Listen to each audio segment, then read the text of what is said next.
क्या चौधरी बंसीलाल की विरासत खत्म हो गई? विधानसभा की तैयारियां करेंगे और विधानसभा में हम 1 और 1 11 हो जाए की बार उस तरफ टिकट का जाना, क्या कुछ लगता है आपको? आप गुटबाजी का शिकार हुई हैं? अब माहौल कांग्रेस की जीत की तरफ बन रहा था।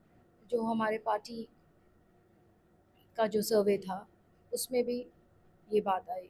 तंत्र है हमारी पार्टी में भी, हमने अपना एक बात रखी और पार्टी ने जो भी ठीक समझा उन्होंने किया। नमस्कार, मैं हूं आपका दोस्त विनोद शर्मा। मेरे साथ स्क्रीन पर आपको श्रुति चौधरी दिखाई दे रही हैं। 2 दिन पहले ही कांग्रेस की टिकट आई है और कांग्रेस की टिकट का इंतजार है। हरियाणा के साथ साथ साथ लगते सूबे और पॉलिटिकल इंटरेस्ट रखने वाले लोगों में काफी ज्यादा चर्चा का विषय था। तो फिलहाल श्रुति चौधरी से जानेंगे, कार्यकर्ताओं से आज हजारों लोगों से मिल चुकी हैं और अभी भी मिल रही हैं। किस तरीके से आज कार्यकर्ता आ रहे हैं, आप उनको दिलासा दे रही हैं और वो आपको दे रहे हैं, यानी किसी का मनोबल नहीं टूटा। राजनीति मेरे लिए जो वर्कर्स के साथ, जो क्षेत्र के साथ जो रिश्ता है वो एक बहुत भावों के साथ जुड़ा हुआ है। और मेरा राजनीति में आना हुआ जब मेरे पिता का देहांत हुआ, और वो शुरुआत इस प्रकार की थी कि इतने सारी आशाएं जुड़ी हुई थी उनके साथ, चौधरी बंसीलाल जी के साथ, कि मैंने भी अपना मन पक्का किया कि लोगों का काम करना है। और बहुत प्रेम और लगाव लोगों ने मेरे साथ रखा, उसका मैं बहुत धन्यवाद करती हूँ सबका।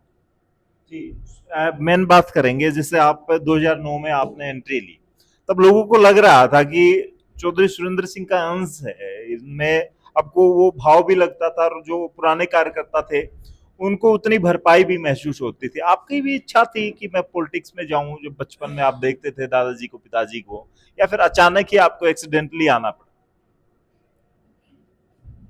मेरे लिए राजनीति सेवा का माध्यम है, क्योंकि मैंने अपने पिता, दादा, माँ को लोगों के प्रति एक बहुत सच्चे भाव से सेवा का माध्यम ही देखा। मैंने राजनीति को कोई राज के रूप में नहीं देखा। तो जब मेरे पिता गए, मेरे दादा गए, तो एक मुझे एक जिम्मेदारी महसूस हुई कि इतने सारे लोग और इतना सौभाग्य उनका रहा और मेरा रहा उसके बाद, कि इतना मुझे प्रेम और लगाव लोगों ने रखा। तो ये राजनीति में एक बहुत बड़ा प्रेरणा स्रोत बनता है। लोग ही सब कुछ हैं। और उनके लिए जब आप लग जाते हो तो ये सारी चीज़ें, जो राजनीति एक माध्यम है सेवा का। बात करें इस टिकट का, आपके कार्यकर्ता और आप लगातार कंटिन्यूसली 1 साल से, तो आपने चाहे रथ यात्रा की बात करें, आप बहुत सारी ऐसी यात्राएं और लोगों के बीच में ऐसी रैलियां आपने की थी, भिवानी से लेकर नारनौल तक, टेली मंडी तक। क्या कहेंगी, वो तैयारियां थी वो आपकी जोरों शोरों से, और आपको अब की बार लग भी रहा था कि उस तरह की मोदी फैक्टर की बातें नहीं थी, आपको भी कॉन्फिडेंस था कि अब की बार जीत जाते, और जीत वाली तैयारियां थी, और अचानक से ये हो जाना किस तरीके से देखती हैं? कई साल का अनुभव आपका है पॉलिटिक्स का, इस तरीके से एकदम से टिकट का? भिवानी, महेंद्रगढ़ में 3 ज़िले हैं। भिवानी, दादरी, महेंद्रगढ़। बहुत लंबा क्षेत्र है और मुझे मौका मिला यहाँ पे काम करने का। और सबको पता है कि मेरे कार्यकाल 5 साल एमपी रही, और गांव-गांव में चाहे एमपी लैड हो, चाहे सेंटर की स्कीम्स हों, चाहे कॉलेजेस हों, महिला कॉलेजेस हों, चाहे पीने के पानी का काम हो, शहरों में सीवरेज का काम हो, किसान वर्ग के लिए पाला को पहली बार मुआवजा भी मिला, उसका कानून भी बनवाया। तो मेरे टाइम पे हम बहुत ज़बरदस्त तरीके से लगे रहते थे अपने क्षेत्र के लिए। लगता था कि ये हमारा बिल्कुल जैसे क्षेत्र चमकना चाहिए। उसके बाद 14 और 19 में भारी, आपको पता है कि किस प्रकार से तमाम देश में एक लहर चली मोदी जी की। उन चुनाव में भी उस अ, कठिन चुनाव में भी हमने चुनाव लड़ा, लोगों का साथ मिला, लेकिन चुनाव एक पुलवामा एक ऐसा बीच में एक घटना घटी जहाँ पे भावुक होके पूरा वोटिंग पैटर्न बदल गया। जैसे आपको पता है कि भिवानी, महेंद्रगढ़, यहाँ पे पूरे अ, देश में सबसे ज़्यादा हमारे यहाँ पे सैनिक हैं, एक्स सर्विसमैन, तो ये एक भावनाओं पे वो चुनाव गया। अब जो ज़मीन पे जो मैंने काम किया था, लोगों से जुड़े रहे और जो लोगों का लगाव और वर्कर की मेहनत, उसको मिला के अब माहौल कांग्रेस की जीत की तरफ बन रहा था। अब और यही चीज़ जो हमारे पार्टी का जो सर्वे था उसमें भी ये बात आई।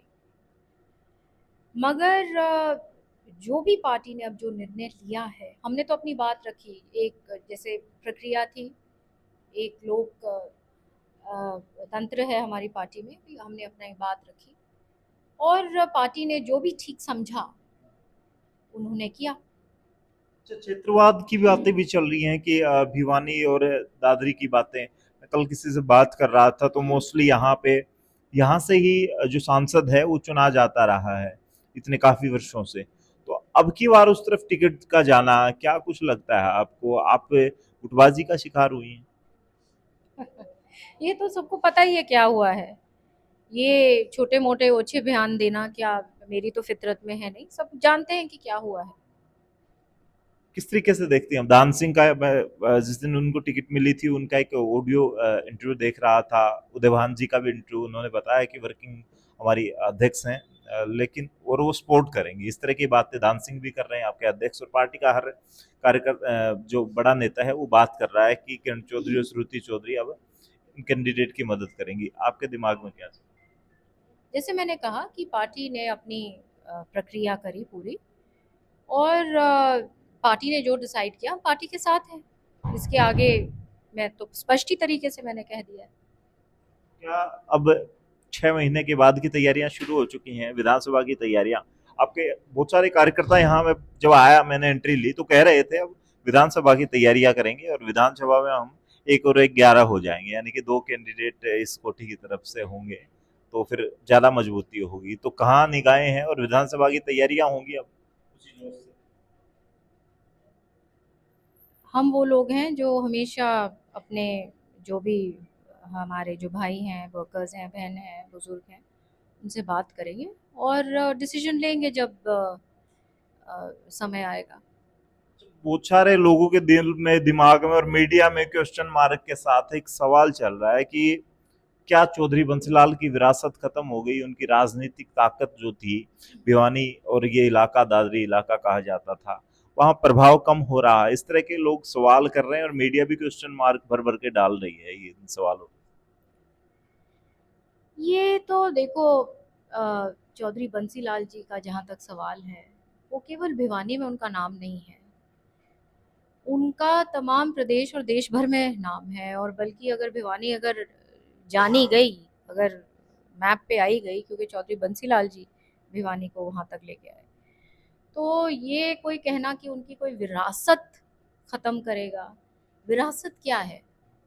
विरासत वो है जो उन्होंने काम किए, उनका कार्यकाल जो उन्होंने, उनकी सोच हर ज़िले के प्रति, हर एक नागरिक के प्रति, इतने वो उनकी चेष्टा कि सबका जीवन में उत्थान हो, खुशहाली आए। और वो बात जो है, उनकी जो उनका जो नाम है, चाहे कोई भी कितना कोशिश कर ले, इतिहास को आप मिटा तो सकते नहीं ना। तो वो एक बात है। और दूसरी बात ये है कि जो जिसके भाग्य में है वो उसको मिलेगा, और कोई कितनी चेष्टा कर ले, इधर से या उधर से मिलना नहीं है तो नहीं मिलेगा।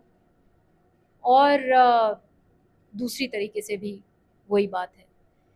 तो इससे कोई राजनीति में ऐसे मोड़ आते हैं और आदमी इन चीज़ों से उभरता भी है और आगे भी बढ़ता है। बाहर कार्यकर्ता आ रहे थे, एक बुजुर्ग ताऊ कह रहा था कि भाई 2,000 रुपए स्पेशल गाड़ी के फूक के आया हूँ, लावणी छोड़ के आया हूँ, श्रुति चौधरी से तो मिल के जाऊंगा। इन कार्यकर्ताओं का प्यार ये है। और दूसरी तरफ बातें चल रही थी, किरण चौधरी भी कह रही थी कि एक रास्ता बंद हुआ है तो 4 खुले हैं। तो उम्मीदें अब कार्यकर्ताओं को उतनी ही है और वैसा ही इनमें आपको लगता है उसी मनोबल के साथ ये धरातल पे जिस तरीके से काम करते थे उसी जोश के साथ काम करेगा आपका कार्यकर्ता? कोई कितना भी कोशिश कर ले, चौधरी बंसीलाल और चौधरी सुरेंद्र सिंह जी के जो कार्यकर्ता हैं बहुत बहादुर लोग हैं। उन्होंने बहुत संघर्ष किया है और उन पे मुझे और किरण जी को बहुत नाज है। और हमारा जो रिश्ता उनके साथ है और उनका हमारे साथ है, एक बहुत अटूट रिश्ता है, राजनीति से बहुत ज़्यादा गहरा रिश्ता है। तो इसमें कोई संदेह ही नहीं है कि इस चीज़ से आगे सब बढ़ेंगे, मजबूती आएगी और ये टाइम भी निकल जाएगा।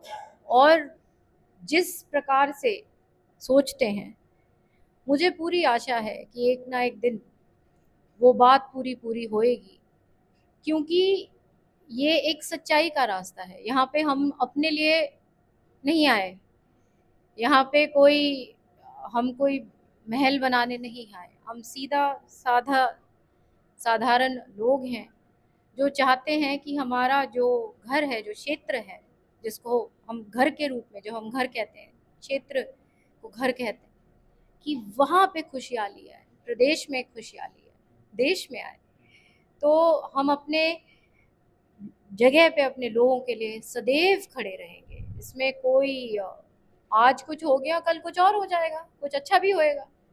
तो जीवन में ये कहना कि ये हो गया और सब कुछ खत्म हो गया, कल जो परिस्थितियां ऐसी बदल सकती हैं कि कुछ मीडिया कुछ और लिखने लग जाएगी। तो ये तो मीडिया की जो बातें जो होती हैं उसी समय की, उसी लम्हे की बात होती है, 1 या 2 दिन चलती हैं और फिर उसको फिर नई बात कोई चल पड़ती। अच्छा, ये जिस तरह की बातें, जैसे पीछे ये कहा गया कि श्रुति चौधरी, किरण चौधरी बीजेपी में जा रही हैं, आज कांग्रेस छोड़ रही हैं, अब भी बातें चल रही हैं, इस तरह की हर ग्रुप में बातें चल रही हैं, आप लोगों पर कितना असर पड़ता है इन बातों का? क्योंकि बातें तो आप तक भी पहुंचती हैं इस तरह की। किस तरीके से देखते हैं लोग ये बातें करते हैं, बातें बनाते हैं? बातें चल रही के ऊपर तो मैं क्या टिप्पणी करूँ, बातें चल रही हैं इसके ऊपर क्या कह सकती हूँ। मैं वर्किंग प्रेसिडेंट हूँ कांग्रेस की और यहाँ आपके सामने बैठ रही हूँ, उस हैसियत से बात कर रही हूँ।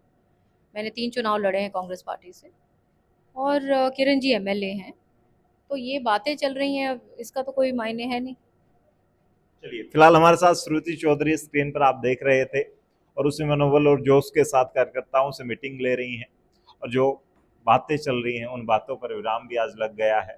आने वाले वक्त में किस विधानसभा से ताल ठोकेंगे या कार्यकर्ता इनका क्या चाहता है, वो सब बातें आप कमेंट के माध्यम से लिख सकते हैं इस वीडियो को शेयर करते हुए। तब तक के लिए धन्यवाद। राम राम, जय हिंद।